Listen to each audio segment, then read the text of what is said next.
দর্শক, কথায় আছে মুখে মধু অন্তরে বিষ। মুখে মধু নিয়ে ২০ ঢালা দুই বাপ বেটা ৪২০, ২০-২০ 40 আর দুজন মিলে ৮৪০। এমন দুই প্রতারক পিতাপুত্রের ভয়ঙ্কর প্রতারণা নিয়েই আমাদের নতুনভাবে যাত্রা শুরু। ক্রাইম এডিশন টিমের প্রথম অনুসন্ধান, বাপ বেটা ৮৪০।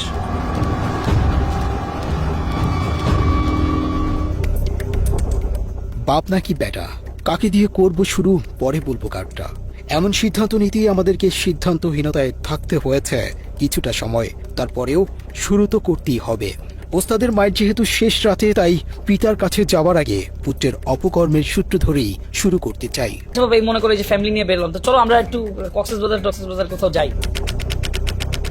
৩০ জুলাই ২০২৪, অগ্নিগর্ভ বাংলাদেশ। ছাত্র জনতার উপর চলতে থাকে অবর্ণনীয় গণহত্যা। সেই গণহত্যায় সবচেয়ে বেশি আক্রমণাত্মক ছিল মহানগর গোয়েন্দা পুলিশ, ডিবি। আরো সুনির্দিষ্ট করে বললে ডিবি প্রধান হারুনুর রশিদ ছিল সবচেয়ে ভয়ঙ্কর। তারা নিরাপত্তাহীনতার কথা বলছিলেন। এটা আমাদের দায়িত্ব, তাকে সেফটি সিকিউরিটি দেওয়া আমাদের কাজ। আন্দোলনের মূল নেতৃত্বে থাকা ৬ সমন্বয়ককে আটকের পর আন্দোলন এক প্রকার স্মিত হয়ে পড়ে। ঠিক তখনই যুক্তরাষ্ট্র প্রবাসী সাংবাদিক ইলিয়াস হোসাইন তার ইউটিউব চ্যানেলে ডিবি প্রধান হারুনুর রশিদের টেলিফোনে এক নারীর সাথে করা আপত্তিকর একটি ভিডিও আপলোড করেন। ওই ভিডিও আপলোড করার পর হারুন ছাত্র জনতার বিরুদ্ধে অভিযান বন্ধ করে নিজের উলঙ্গ ভিডিও সরানোর অভিযানে ব্যস্ত হয়ে যান। ওই দিন বিকেলেই হারুনুর রশিদ ইউটিউবার তৌহিদ আফ্রিদিকে তার কার্যালয়ে আসতে বলেন। যেভাবেই হোক সোশ্যাল মিডিয়া থেকে তার আপত্তিকর ভিডিও সরাতে তৌহিদ আফ্রিদিকে অনুরোধ জানান। হারুনের ভিডিও সরাতে আফ্রিদি প্রথমেই বাসা থেকে তুলে আনেন সোশ্যাল মিডিয়া এক্সপার্ট মোহাম্মদ জুবায়েরকে। জুবায়ের জানান, রাতভর তাকে ডিবি কার্যালয়ে আটকে রেখে বিভিন্ন পেজ থেকে হারুনের ভিডিও সরাতে বাধ্য করে তৌহিদ আফ্রিদি। ইন্টারনেট সমস্যার মধ্যেও ফেসবুকের সাথে যোগাযোগ করে, টেলিগ্রামের সাথে যোগাযোগ করে সেগুলো রিমুভ করার জন্য যাবতীয় কমিউনিকেশন করতে থাকি। তো এরপর দিন দুপুরের দিকে ডিবি হারুন সাহেবের সাথে আমার দেখা হয় ডিবিতেই। তো উনিও তখন আমাকে নির্দেশনা দেয় যে যাতে করে ভিডিওটা কোথাও না থাকে সেটার বিষয়ে প্রয়োজনীয় ব্যবস্থা নিতে। তখন হচ্ছে ডিবিতে আমার সাথে সমন্বয়ক যারা ছিল ওদের সাথে আমার দেখা হয়। ওইখানে আমার সাথে 2-3 জনের সাথে দেখা হয়েছিল। তখন তারা ওইখানে আটক অবস্থায় ছিল। এরপর আমি ডিবিতে লাঞ্চ করি। লাঞ্চ করার পরে বাসায় চলে আসি। বাসায় চলে আসার সময় ডিবি থেকে আমাকে বলা হয় যে কোনো প্রয়োজনে তারা আমাকে আবার ডাকবে। দর্শক, ডিবি প্রধান হারুনুর রশিদ তার নগ্ন ভিডিও সরাতে প্রথমেই কেন তৌহিদ আফ্রিদির কাছে গিয়েছিলেন, সেটাই আমাদের আজকের অনুসন্ধানের মূল বিষয়। তৌহিদ আফ্রিদিকে শুধুই একজন ইউটিউবার মনে করলে ভুল হবে, বরং আফ্রিদিকে মনে করা হতো একজন অনলাইন মাফিয়া, যার নিয়ন্ত্রণে চলতে হতো সোশ্যাল মিডিয়ার জনপ্রিয় সব কন্টেন্ট ক্রিয়েটরদেরকে। কথা মতো না চললেই শুরু হতো নির্যাতন। আফ্রিদির কথা না শুনেও উপায় নেই, কারণ ডিবি, এসবি, সিআইডি, এটিইউ কিংবা সিটিটিসির শীর্ষ কর্মকর্তাদের সাথে আফ্রিদির ছিল চরম ঘনিষ্ঠতা, যে কারণে সোশ্যাল মিডিয়া জড়িত যে কোনো কাজে এসব গোয়েন্দা সংস্থা তৌহিদ আফ্রিদিকে কাজে লাগাতো। আমাদের কলিজার টুকরা আমার চাচা হারুন কাকা। ৩০ জুলাই রাতে ডিবি প্রধান হারুনুর রশিদের গোপনাঙ্গ ওপেন হবার পর আব্দুল্লাহ আল ইমরান নামে আরেকজনকে তুলে আনা হয়। হারুনের নগ্ন ভিডিও সরাতে তাকেও জোরপূর্বক বাধ্য করা হয়। টিভির হারুনের বেসিক্যালি একটা ভিডিও ভাইরাল হয়। তো ওই ভিডিওটা রিমুভের জন্য হচ্ছে আমাকে নক করে, এন্ড আমি বেসিক্যালি ওইটা রেকর্ড করে রাখি সেকেন্ড পার্টে। ওই ভিডিওটা রিমুভের জন্য বলে যে যত টাকা লাগে সে দিবে, জাস্ট ভিডিওটা সব জায়গা থেকে রিমুভ করতে হবে। তো আমরা বলি যে না, এটা পসিবল না, এটা সব জায়গায় ছড়ায় গেছে, আমার টিম এটা করতে পারবে না, মানে একটা কিছু তো বলতে হবে। সো আমি ওটা আসলে রেকর্ড করে রাখি। আব্দুল্লাহ আল ইমরান তৌহিদ আফ্রিদির আরো অনেক কুকর্মের সাক্ষী, কারণ ইমরান এক সময় তৌহিদ আফ্রিদির ফেসবুক পেজের অ্যাডমিন হিসেবে দায়িত্ব পালন করেছেন। ও একটু নাটক সাদা ছিল, বলতেছিল পেজ টেজ হ্যাক হয়ে যেতেছে, এই হইতেছে সেই হইতেছে। তো সাডেনলি ধরেন ওই টাইমে আমারে রিমুভ করে পেজ থেকে। সে পরেই বলে পেজ হ্যাক হয়ে গেছে, এই হয়েছে। তো আমি তো আসলে বুঝি নাটকটা তখন। আব্দুল্লাহ আল ইমরান আফ্রিদির অপরাধের জগৎ থেকে বেরিয়ে যেতে চেয়েছিলেন, কিন্তু আফ্রিদির সাথে থেকে আওয়ামী লীগের পক্ষে কাজ না করতে চাওয়ায় খেসারত দিতে হয়েছে তাকে। ট্রেনে যখন আমি পোস্ট করি একটু ইনডিরেক্টলি যে ইনফ্লুয়েন্সারদেরকে আমি ইনফ্লুয়েন্সার বলি, অ্যান্ড বড়লোকের এক ছেলে এরকম ম্যানেজ করতেছে, এই সেই হয়। তো তখন আসলে আলটিমেটলি পোস্টটা একটু যখন রিচ পাওয়া শুরু হয়, তখন আমি মানে প্রশাসনিক জায়গা থেকে লাইক যেটা সিটিটিসি ছিল ওই টাইমে। সো ওই জায়গার এক কর্মকর্তা থেকে আসলে ফোন পাই। ইমরানের সাথে আফ্রিদির একটি গোপন ফোন রেকর্ড আমাদের হাতে এসেছে, যেখানে দেখা যায় আওয়ামী লীগের পক্ষে কাজ করতে রাজি না হওয়ায় ইমরানকে সরকারি বাহিনীর ভয় দেখানো হচ্ছে। হ্যাঁ ভাই, কথা বললাম, ওরা বললো যে ভাই এটা পসিবল হবে না, কারণ হচ্ছে অনেক জায়গায় চলে গেছে, তো অনেকে রাইট ম্যানেজারে আছে, এতগুলো ভিডিও আসলে এগুলো এভাবে রিমুভ করতে পারবে না। মানে ফেসবুক থেকে 90% রিমুভ করলেও হয় ভাই এখন আসলে পসিবল হবে না, ওরা এটাই বললো যে ভাই মানা করে দেন, এটা পসিবল হবে না এভাবে। এটা কি ড্রাইভে যাচ্ছে না? হ্যাঁ, ড্রাইভ, টেলিগ্রাম গ্রুপ, ইভেন অনেক ওয়েবসাইট, আমার সিআইডি থেকেও ফোন দিছিল, পসিবল তো না। বলছি যে আমি তো ঢাকার বাইরে, এখানে নেটওয়ার্কের অবস্থা বাজে, অ্যান্ড সেকেন্ড থিং হচ্ছে কথা বললো যে এটা আসলে ওইভাবে পসিবল না। ডিবি প্রধান হারুনের পক্ষ হয়ে তৌহিদ আফ্রিদি কল করার কিছুক্ষণ পরেই আব্দুল্লাহ আল ইমরান ফেসবুকে একটি পোস্ট করেন। এর কিছুক্ষণ পরেই সিটিটিসি থেকে ইমরানকে একজন কল করে পোস্টটি সরিয়ে ফেলতে বলেন। আফ্রিদিকে নিয়ে একটা পোস্ট দিয়েছো, এটা আমি কোনো আফ্রিদি বা কারো করে কোনো পোস্ট করি নাই, আমি একটা পোস্ট করছি, সেটা হচ্ছে ইনফ্লুয়েন্সার নিয়ে। ওইটা করে দরকার নাই, ওই পোস্টটা রাখার দরকার, ওইটাতে একটা ঝামেলা তৈরি হচ্ছে। কিন্তু আমার তো করে আন্দোলনের পক্ষে বা ওদের কোনো পোস্টটাও বা ব্যক্তি হিসেবে যখন গোষ্ঠী বিশেষ করে দিব না, তাতে কিছু জায়গায় ঝামেলা হচ্ছে বা না, দেখো আমার পর্যন্ত আসছে। আফ্রিদির সাথে দীর্ঘদিন কাজ করেছে এমন আরও অনেকের সন্ধান আমরা পেয়েছি, যাদের সবার গল্প প্রায় একই রকম। তৌহিদ আফ্রিদির নির্যাতনের শিকার হয়েছেন জনপ্রিয় কন্টেন্ট ক্রিয়েটর স্বপন আহমেদ। প্রায় এক বছর আমার ইউটিউব চ্যানেল, ফেসবুক পেজ সবকিছু ডিবির হাতে ছিল। ফার্স্ট দিন যখন আমি ডিবি অফিসে যাই, ওই দিন পিছন থেকে একজন ডিবি বলতেছিল যে স্বপন ভাই কার সাথে লাগতে গেছেন, আপনি জানেন না ডিবি হারুনের কি লাগে আফ্রিদি, আপনি আফ্রিদির সাথে লাগতে গেছেন। স্বপনের মূল সমস্যা ছিল সে আলেমদের পক্ষে এবং ভারতের বিপক্ষে কন্টেন্ট তৈরি করতেন, যে কারণে আফ্রিদি তাকে এ ধরনের কন্টেন্ট বানাতে নিষেধ করেন। আফ্রিদির কথা মতো আওয়ামী লীগের পক্ষে কাজ না করায় স্বপনকে আদালতের বারান্দায় পর্যন্ত যেতে হয়েছে। আমাকে আবার বলতেছিল টিটকারি কর, মজা করে বলতেছিল ইসলামিক ভিডিও তো ভালোই বানান, কাজজাল বানায় তো ভালোই ইনকাম করছেন, কত করলেন ভাই? ওই সময় যে আমার যে পরিমাণ রাগ উঠছে রে ভাই, কিন্তু কিছু করতে পারি না। এই মামলা কোর্ট থেকে সমাধান হয়, যে বিষয় নিয়ে আমাকে মিথ্যা মামলা দেওয়া হয়েছে ওইটার সাথে আমার চুল পরিমাণ কোনো চিহ্ন পায় না। দর্শক, হাসি খুশি আর বিনোদনের আড়ালে ভয়ঙ্কর এক অন্ধকার জগৎ গড়ে তুলেছিলেন আফ্রিদি। রহস্যময় সেই জগতের প্রতিটি পরতে পরতে ছড়িয়ে আছে মানুষের দীর্ঘশ্বাস। এই ভিডিওটি তৌহিদ আফ্রিদির আস্তানায় ধারণ করা। এখানে নতুন কোনো কন্টেন্ট ক্রিয়েটর আওয়ামী লীগের পক্ষে কাজ করতে রাজি হলে তাকে বরণ করা হতো। লাস্ট নির্বাচনের আগে অনেকগুলো কন্টেন্ট ক্রিয়েটরকে বলা হয় যে তারা যেন দেশের বিভিন্ন উন্নয়ন নিয়ে, মেট্রো রেল নিয়ে, এক্সপ্রেসওয়ে নিয়ে, আরো বিভিন্ন রাস্তাঘাটের উন্নয়ন নিয়ে ভিডিও বানায়। তখন কিন্তু আমাদেরকে কাউকে মেবি বলা হয় নাই, ইভেন আমাকেও বলা হয়নি যে সরকারের পক্ষ নিয়ে কোনো ভিডিও বানাও বা কোনো ব্যক্তির নাম মেনশন করে কোনো ভিডিও বানাও। আফ্রিদির আয়োজনে আওয়ামী লীগের পক্ষে কাজ করতে চাওয়া কন্টেন্ট ক্রিয়েটরদের নবীন বরণ অনুষ্ঠানের ভিডিও ধারণ করা সহজ হলেও একই জায়গায় যখন কাউকে শাস্তি দেয়া হয় সেই ভিডিও রেকর্ড করা অসম্ভব। তৌহিদ আফ্রিদির নির্মম নির্যাতনের শিকার ব্লগারদের মধ্যে সবচেয়ে বেশি নির্যাতিত হয়েছেন সায়েম। তুচ্ছ ঘটনাকে কেন্দ্র করে সায়েমকে প্রধানমন্ত্রী কার্যালয়ের পাশে ইসিবি চত্বরের একটি ভবনে নিয়ে নির্মম নির্যাতন করা হয়। আজকে ওঠার মতো তথ্য হলো, নির্যাতনের সময় আফ্রিদির সাথে একজন ব্রিগেডিয়ার জেনারেল সহ আরো ঊর্ধ্বতন অনেকে উপস্থিত ছিলেন।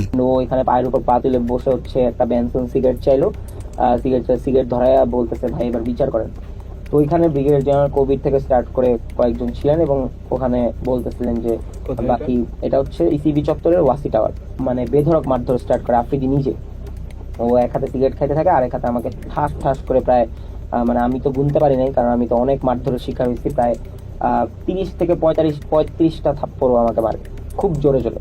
আর আমি স্টিল বসেছিলাম, যে আসলে মানে আমাকে বসাই রাখছিল এরকম একটা চেয়ারের মধ্যে যে আমার আসলে নড়াচড়া করার কোনো ওয়ে ছিল না। অ্যান্ড তখনই বুঝতেছিলাম যে এই পুরো অফিসটা আসলে ওর আন্ডারেই চলে, কারণ যেখানে বসে ও সিগারেট খাচ্ছে, মেজরের সামনে ও সিগারেট খাচ্ছে, পরিচয় দিচ্ছে ব্রিগেডিয়ার কবির, সেখানে প্রাইম মিনিস্টারের সাথে ছবি, মানে আমাকে বলতেছে এখানে অনেক এমপিরা এসে মারধরের শিকার হয়, মাইর খেয়ে যায়, এরপরে ওদের শিক্ষা হয়, আর যদি শিক্ষা না হয় তাহলে গুম করে দেওয়া হয়। তো এরপর থেকে আসলে আমরা জিম্মি হয়ে যাই যে ও তো এরকম একটা বাজে ভিডিও আমাদের করে রাখছে। সরকারি বাহিনীর কর্মকর্তাদের সামনে আফ্রিদি সায়েমের মাথায় পিস্তল ঠেকিয়ে গুম করে ফেলার ভয় দেখায়। তোকে এখন গুম করে দেওয়া, তোর লাশ কই পড়বে এটা তোর মা বোনও খুঁজে পাবে না, তোর তো বাপ নাই, তুই তো বুঝবি না, তোর মা বোন তোরা হারাইলে বুঝবে। তুই যাই হবে তোর সাথে এটা তুই সহ্য করে নিস। ওর বাবার আর্মসের বিজনেস 2009-10 থেকে মানে এইভাবে আমাদেরকে বলে অনেক ভয় দেখাইতো। তো ওইখানে ও নিজে পিস্তল নিয়ে যায়, আমাদেরকে পিস্তল দেখাইতে যায়। আমাদের অনুসন্ধানে আফ্রিদির নির্মম নির্যাতনের প্রত্যক্ষদর্শী আরেকজনকে পেয়েছে, যিনি দুঃখ সহ সেই দিনগুলোর ভয়াবহতা তুলে ধরেছেন। কোনো না কোনোভাবে একটা ভিডিও করবে, উল্টাপাল্টা কোনো একটা ভিডিও করবে, ধরেন ওটা যদি মানে এনাফ এভিডেন্স না হয় একটা ব্ল্যাকমেলের ক্ষেত্রে, তখন কি করবে, একটা মেয়ে দিয়ে দিবে, মেয়ে দিয়ে। কারণ ওই জিনিসটা তো ভাই মানুষের সমাজে কলঙ্কিতভাবে মানুষ দেখে বা ওরা খারাপ চোখে দেখবে। সো ওই রকম কোনো না কোনোভাবে ওই মানুষটার অপদস্থ করার জন্য ওইরকমভাবে ওর ডাউনফলে আনানোর পর দেন ওই মানুষটা তো জানে না, ওই মানুষটা জানে সে এনজয় করছে, পার্টি করছে। দেন কোনো দিন যদি ওই মানুষটা ওর কথার বিপরীতে যায়, তখন ওরে পিছন থেকে ঘাড় মটকা ধরার জন্য ওর ওই ভিডিও, ওর ওই সব জিনিস দিয়ে ও মানুষের ট্র্যাপ করে থাকে।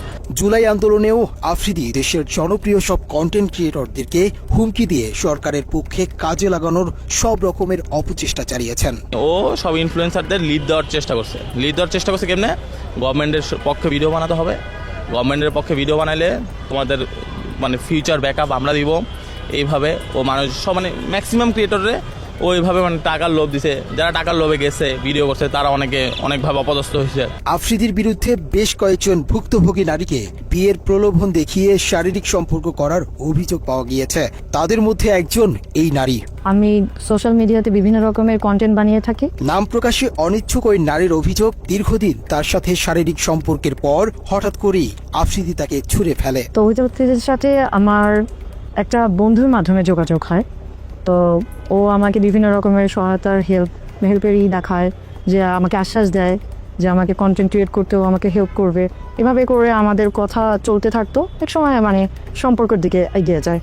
ভুক্তভোগী ওই নারী শেষ পর্যন্ত চেষ্টা করেছিল আফ্রিদির সাথে সংসার করবার, কিন্তু টিভি অফিসে ডেকে নিয়ে তাকে গায়েব করে দেওয়ার হুমকি দেয়া হয়। তারপর আফ্রিদির সাথে সংসারের স্বপ্ন শেষ হয়ে যায় তার। সবশেষ আফ্রিদির সাথে তার সম্পর্কের বিষয়টি সোশ্যাল মিডিয়াতে প্রকাশের হুমকি দিলে আফ্রিদি তাকে উল্টো হুমকি দেয় মুনিয়ার মতো পৃথিবী থেকে সরিয়ে দেয়ার। আমি জানতে পারি যে বিভিন্ন মেয়েদের সাথে ওর সম্পর্ক আছে, ইভেন মুনিয়া নামে যে একটা মেয়ে আছে ওর সাথে ওর সম্পর্ক।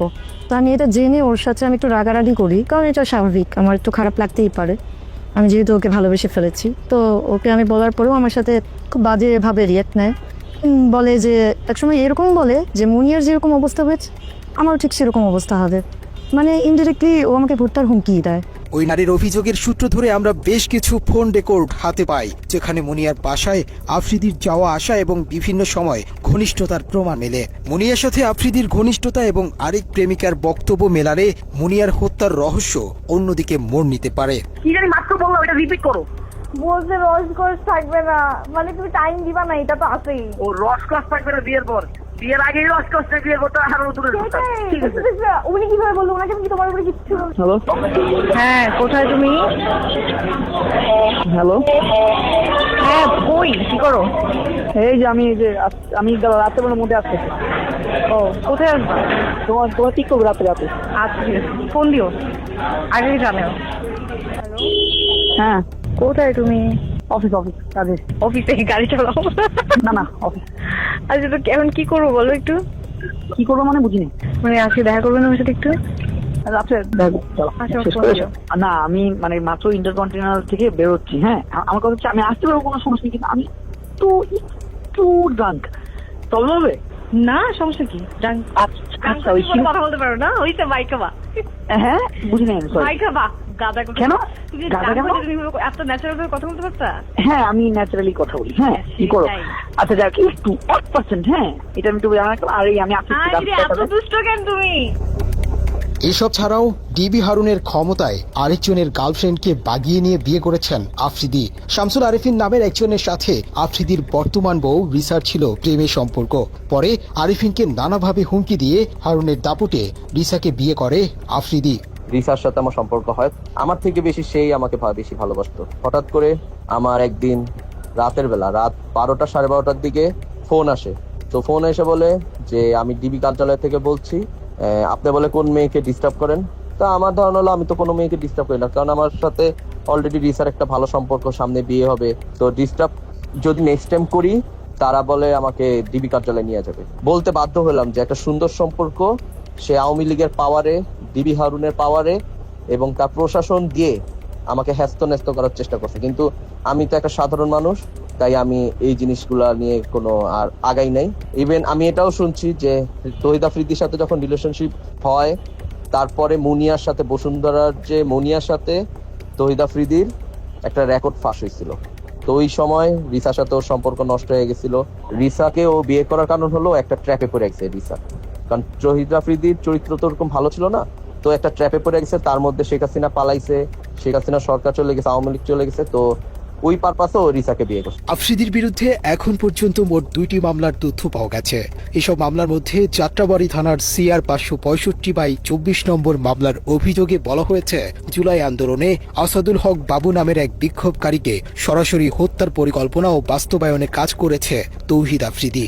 মামলার অভিযোগে আরও বলা হয়েছে আন্দোলনের সময় যাত্রাবাড়ীতে হাসিনার পক্ষে অস্ত্র সরবরাহ করেছে তৌহিদ আফ্রিদি। মামলা তো একটা চলমান অবস্থায় আছে আর কি, আমরা এটা তো মানে এখনো আমরা আন্ডার ইনভেস্টিগেশনে আছে, এই পর্যায়ে আছে।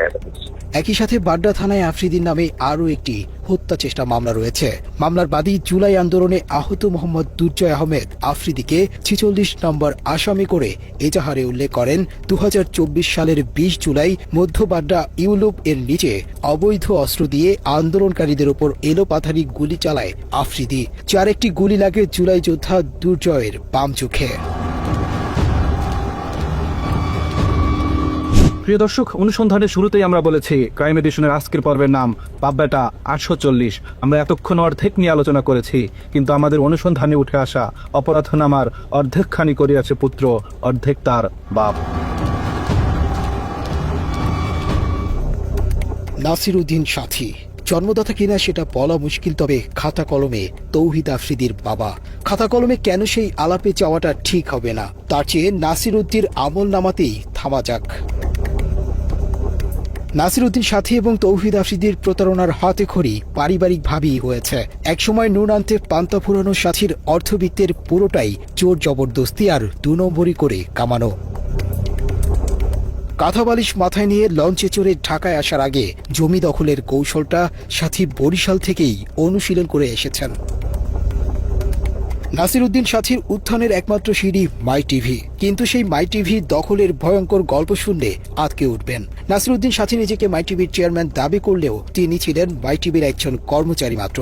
অনুসন্ধানে আমরা বিলকিস বেগম নামে এক নারীর সন্ধান পেয়েছি, যিনি মাই টিভির আসল প্রতিষ্ঠাতা। বিলকিস বেগমের আস্থাভাজন কর্মচারী নাসির উদ্দিন সাথী যেভাবে মাই টিভি দখল করেছেন, সেই গল্প সিনেমাকেও হার মানাবে। নাসির উদ্দিন সাথীর সাথে আমার পরিচয় ছিল। ও একটা এডিটিং হাউস ছিল শান্তিনগরে। ও সব জায়গায় সিডি দিত, সব প্রত্যেকটা চ্যানেলে সিডি দিত। ও আমাকে সিডি দিতে আসছে, সিডি দিতে আইসা পরিচয় হয়েছে। তখন ওই যে আসতে যাইতে একটা কোনো সম্পর্ক সৃষ্টি হয়েছে, ভাই বোনের সম্পর্ক। সেই সুবাদে সে আমার চ্যানেলে রয়েছে। ও তো টাকা পয়সা ছিল না, একটা সময় কোনো টাকা পয়সা ছিল না, বড়লোক হয়েছে। ও মানুষকে বলছে যে আমি মাই টিভির মালিক, বলে মানুষকে ঠকায় টাকা নিছে, মালিক বানাবে। কিন্তু ও তো মালিক বানাতে পারো, মালিক তো আমি বানাতে পারবো, কারণ প্রতিষ্ঠানের মালিক আমি বানাতে পারবো। ও সবার কাছে টাকা নিয়ে তারপরে ওই মালিকগুলো হয়েছে। ওর একটা হাউস ছিল, ও একটা এডিটর ছিল, জাস্ট একজন এডিটর। মাই টিভি দখল করেও ক্ষান্ত হননি। বিলকিস বেগমকে নানাভাবে হত্যারও চেষ্টা করেছিল নাসির উদ্দিন সাথী। এখনো আমি চলতে পারি না রাস্তায়। ও আমাকে বাইরের দিয়ে লোকজন দিয়ে আমাকে অ্যাটাক করে, আমাকে ভয় ভীতি দেখায় যে মাই টিভি আপনি চালাবেন না, মাই টিভিতে আপনি আসবেন না, মাই টিভি আমরা চালাবো। তাতেই সব দিকেই লাগায় রাখছে লোকজন, এরকম সন্ত্রাস পার্টি, এগুলো আমাকে হয়রানি করে, এখনো করতেছে। মাই টিভির চেয়ারম্যানের ছেলে পরিচয় দিয়ে সম্ভ্রান্ত বিত্তবান পরিবারের সন্তান হিসেবে হেলিকপ্টারে ঘুরে বেড়ানো তৌহিদ আফ্রিদির পিতা ছিলেন বিলকিস বেগমের স্বল্প বেতনের কর্মচারী। এক সময় যার 10 টাকার জন্যও বিলকিস বেগমের কাছে হাত পাততে হতো। আওয়ামী লীগ থাকতে আওয়ামী লীগের ক্ষমতা দেখায়া ও ডিবি হারুনকে দিয়ে আমাকে অ্যারেস্ট করাইছে। 2 দিন আমি জেলত ছিলাম। বাংলাদেশে যারা অন্যায়ভাবে একটা মিডিয়া একটা সবার কাছে একটা গ্রহণযোগ্য, সেই মিডিয়া নিয়ে সে করছে, প্রতারণা করছে আমার সাথে, মিথ্যা করে সে চালাচ্ছে। সে তারপরে ছিল 10 টাকা, সে কোটি কোটি টাকার মালিক হয়েছে আমার মাই টিভি দিয়ে। এবং উল্টা আমাকে মামলা দিয়ে হয়রানি করে দূরে রাখছে। ও টাকা ইনকাম করে ও নিয়েছে, আমার প্রতিষ্ঠান ইনকাম করে ও।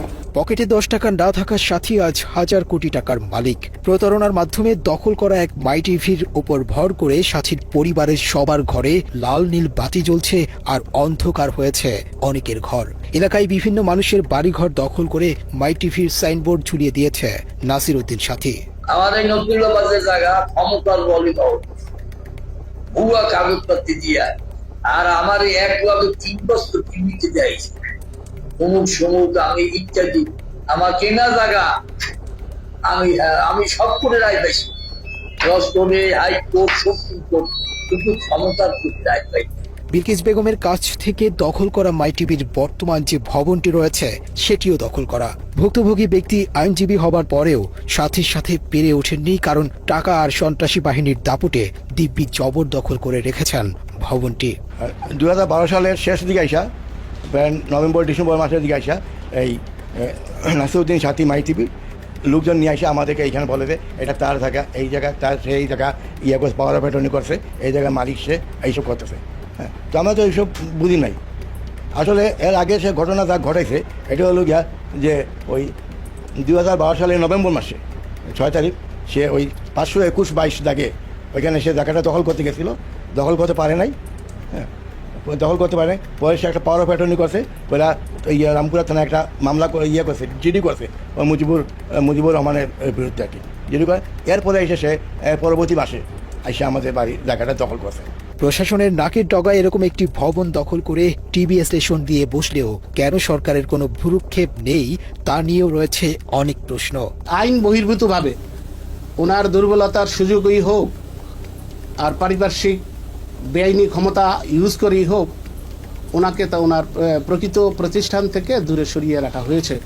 যারা ওনাকে দূরে সরিয়ে রেখেছে সেটা লিগালি, লফুলি কোনো রাইটস তাদের নেই। এই যে মাই টিভির ওনার যে লিগাল ডকুমেন্টস আছে সেটার আলোকে অনারেবল হাইকোর্টে স্টে অর্ডার করে ওইটা যে প্রকৃত মালিক, যে রিয়েল অনারশিপ যার রয়েছে, তার হাতে ফিরিয়ে দেওয়ার একমাত্র পন্থা। অভিযোগের প্রেক্ষিতে ক্রাইম এডিশন টিম মাই টিভির দখল করা ভবনের ভিডিও ধারণ করতে গেলে সাথের সন্ত্রাসী বাহিনী আমাদেরকে জোর করে ভবনের ভেতরে নিয়ে আটকে রাখার চেষ্টা করে।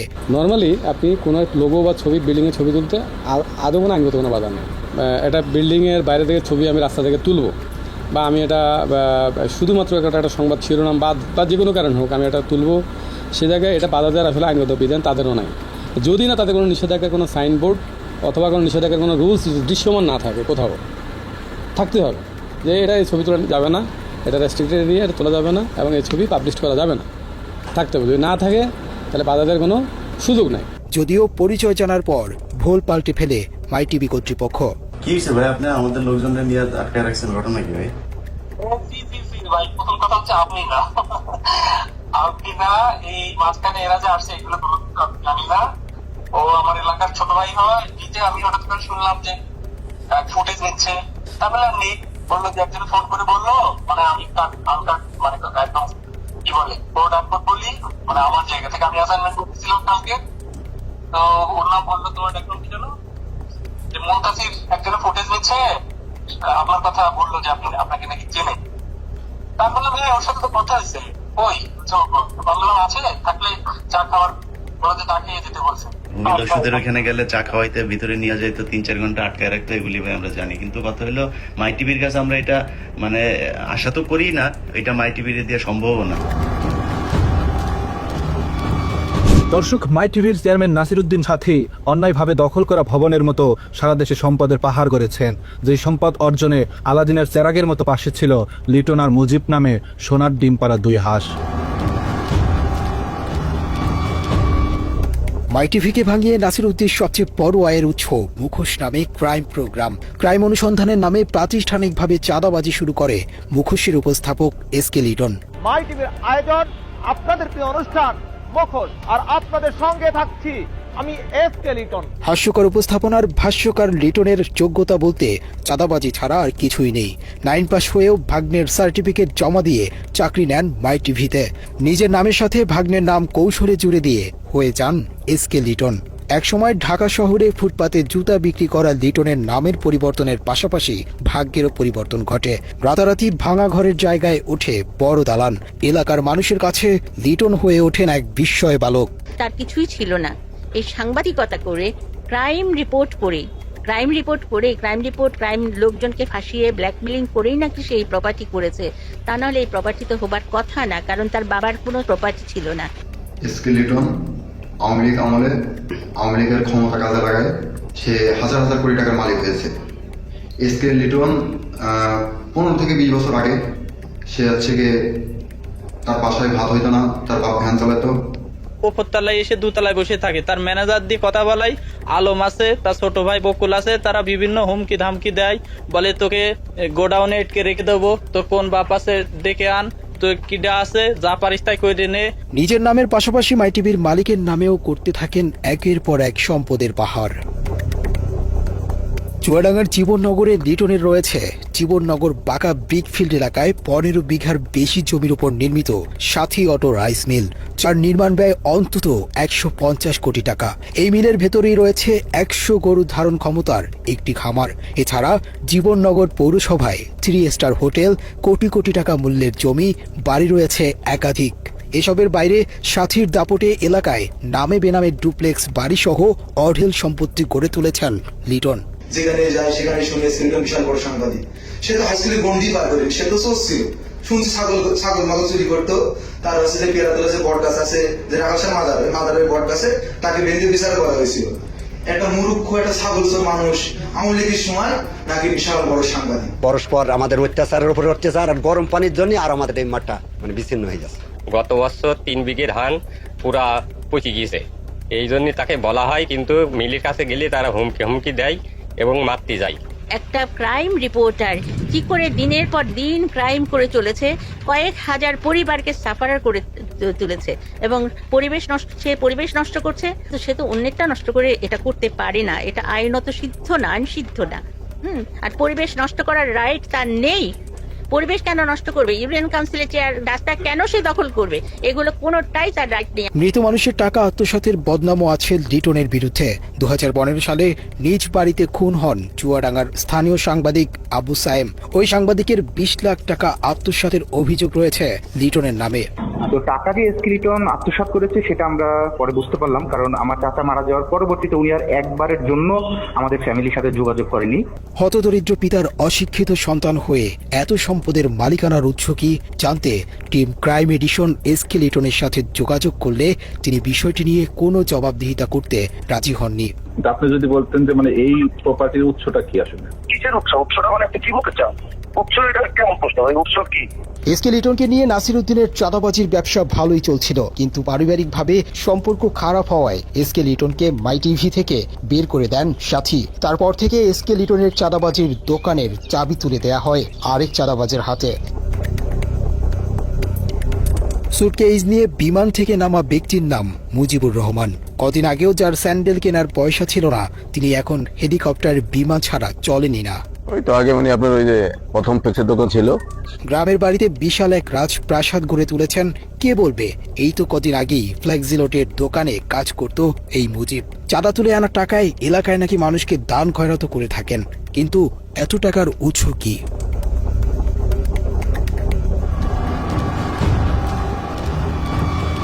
প্রিয় দর্শক, অভিনব প্রতারক নাসির উদ্দিন সাথী এবং তার কুপুত্র তৌহিদ আফ্রিদি সম্প্রতি শিক্ষার্থী হত্যা চেষ্টা মামলায় আটক হয়েছেন, কিন্তু আটকে রাখা যাবে কিনা বলা মুশকিল, কারণ আইন তার নিজস্ব গতিতে চললেও সাথী এবং আফ্রিদি মনে করেন তাদের গতি আইনের চেয়েও অনেক বেশি। জেলে ঢোকার আগেই তারা বের হবার দরজা খুলে গেছেন। নাসির উদ্দিন সাথী এবং তার ক্রাইম পার্টনার পুত্র যাত্রাবাড়ি থানার হত্যা মামলা থেকে বাঁচতে সূক্ষ্ম এক পরিকল্পনা সাজিয়েছিল। সাথীর ব্যক্তিগত আইনি পরামর্শককে তিনি মানবাধিকার সংস্থার আইনজীবী সাজিয়ে বাদীর কাছে পাঠান। মামলার বাদীকে বিনামূল্যে আইনি সহায়তা দেওয়ার কথা বলে আফজাল হোসেন নামের ওই আইনজীবী মামলাটি বাগিয়ে নেয়। তারপর থেকেই ওই আইনজীবী নাসির উদ্দিন সাথী ও তার ছেলেকে মামলা থেকে বাদ দেওয়ার জন্য বাদীকে নানাভাবে ম্যানেজের চেষ্টা করতে থাকেন। ঠিক আছে, যা হওয়ার করেছে আপনারা আমাকে সহযোগিতা করেন। আর ওই যে এখানে 3টা বাচ্চা আছে এবং গরিব লোক আছে, ওরাও গরিব। হ্যাঁ, আমরা আমার তরফ থেকে আপনাকে একটা দিব, 3টা বাচ্চাকে 10 লাখ করে 30 লাখ টাকা দিব। এরই ধারাবাহিকতায় ওই আইনজীবীর পরামর্শে বাদী গুলশানের একটি বাসায় যায়। সেখানে তাকে গুম করে ফেলার ভয় দেখিয়ে কিছু টাকা হাতে তুলে দিয়ে ভিডিও করতে বাধ্য করা হয়। সেই ভিডিওটি এখনো তৌহিদ আফ্রিদির হেফাজতে রয়েছে। আমার শ্বশুরকে আমাদেরকে সবাইকে নিয়ে সরাসরি চলে গেল ওদের বাসায়। হ্যাঁ, ওদের বাসায় নিয়ে গিয়ে ওইখানে ছবি টবি সবকিছু তুললো।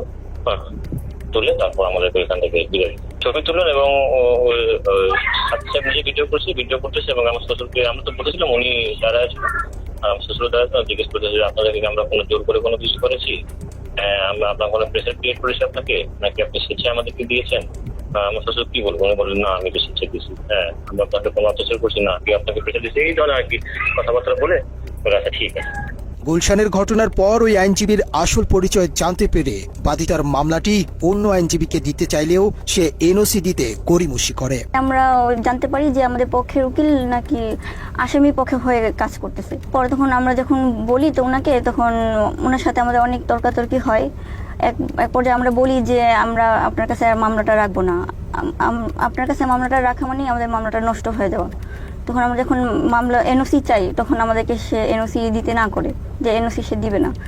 যদি আমাদেরকে একান্ত এনওসি নিতে হয় তাহলে আসামি পক্ষের সাথে কথা বলতে হবে।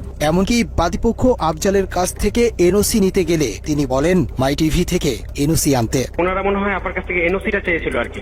হ্যাঁ জি, তখন আপনি বলছিলেন যে এই বিষয়ে কথা বলতে, এই জন্য আমি কল দিলাম যে আপনি এনওসিটা আপনি কবে নাগাদ দিচ্ছেন।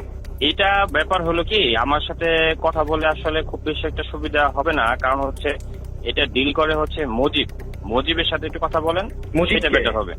মজিব হলো মাই টিভির। তো ভাইয়া এখানে তো কেস তো আর মাই টিভির না, কেস তো এখানে জয়নাল আবেদিনের।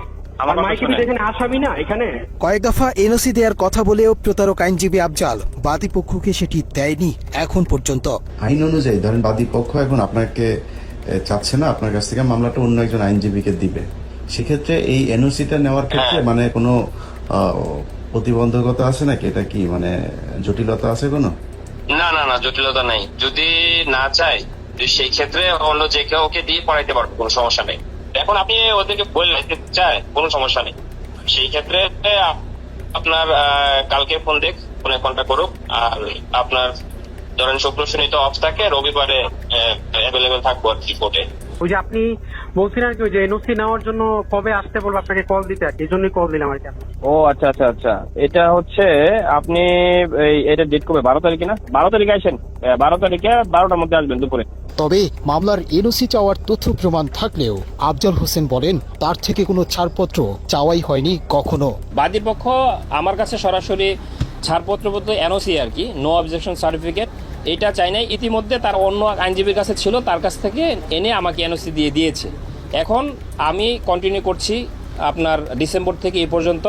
এখন বাদীপক্ষ যদি মনে করে, বাদীপক্ষ বলতে জয়নাল আবেদিন সাহেব যার ছেলে মারা গিয়েছে, সে যদি মনে করে যে আমার চেয়েও বেটার অথবা বেটার সার্ভিসের জন্য অন্য কোনো আইনজীবীকে দিয়ে পরিচালনা করবে, মামলা অন্য কাউকে দিয়ে পরিচালনা করতে ইচ্ছুক, তাহলে যে কোনো সময় আসলে তারা এনওসি নিতে পারে, ওটা কোনো সমস্যা নেই। নিজেদের আইনজীবী দিয়ে বাদীর মামলা পরিচালনা করে তারা মামলা থেকে অব্যাহতি পাবার সব পরিকল্পনা বাস্তবায়ন করে। সেই সাথে নুরুল হক নূরকেও মোটা অঙ্কের টাকার বিনিময়ে তাদের বাগে নেয়।